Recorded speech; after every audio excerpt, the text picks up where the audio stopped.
एक दिन की बात है। आरोही सुबह पार्क में टहलते हुए जा रही थी। तभी उसे एक रोते हुए बच्ची मिली।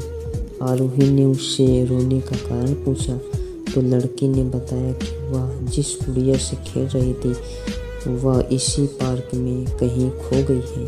आरोही ने उस बच्ची को उसकी गुड़िया ढूंढ लाने का आश्वासन दिया, जिससे वह बच्ची चुप हो गई।